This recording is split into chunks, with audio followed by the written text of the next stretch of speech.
Pour son retour en inédit sur TFX, l'émission 4 mariages pour une lune de miel fait peau neuve. On vous dit tout sur ces changements qui risquent de mettre le feu aux poudres dans le concours des mariés. C'est une petite révolution pour le programme de TFX. À l'antenne depuis 12 ans, 4 mariages pour une lune de miel bouleverse le déroulement de sa finale. Jusque-là, chaque couple visionnait les images de sa cérémonie et découvrait les notes que les mariés juges lui avaient attribuées, avant que ces dernières se confrontent les unes aux autres sur le perron du château pour des joutes mémorables. Cette année, pour son retour à l'antenne, l'émission fait peau neuve, exit les maris.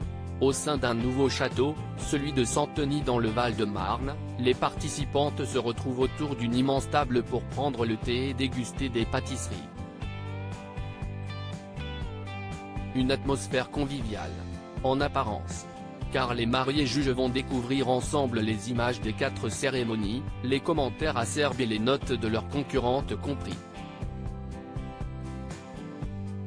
4 mariages pour une lune de miel, des finales fortes en émotion. Élodie Villemus, la wedding planner qui incarne l'émission depuis 3 ans, n'a pas caché ses craintes face à ces changements.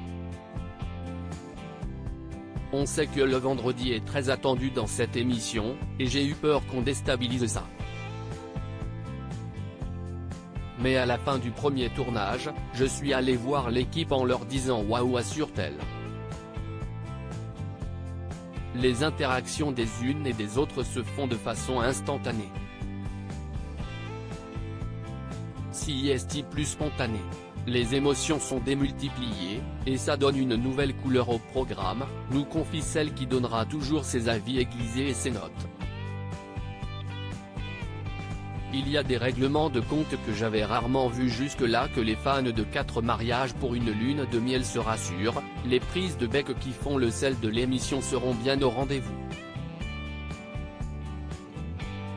Que ce soit dans le positif ou le négatif, elles n'ont plus aucune langue de bois. Il y a des règlements de compte que j'avais rarement vus jusque-là, dévoile la productrice de l'émission, Andrea Palis.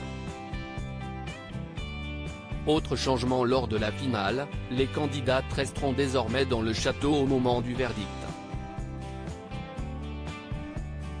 Des serveurs viendront déposer devant chacune d'elles une assiette surmontée d'une cloche. Elles la soulèveront en même temps et celle qui découvrira un gâteau de mariage remportera la lune de miel tant convoitée. Une semaine en immersion pour Élodie Villemus cette année encore. Élodie Villemus s'invitera dans les cérémonies de chaque marié juge au cours d'une semaine spéciale. Cette expérience a créé plus de liens avec les candidates, j'ai adoré.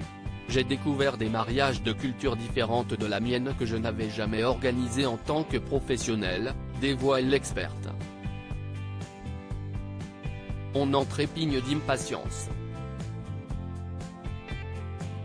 À lire aussi 4 mariages pour une lune de miel, la wedding planner Élodie Villemus se confie sur son mariage, j'avais 23 ans, j'étais un bébé.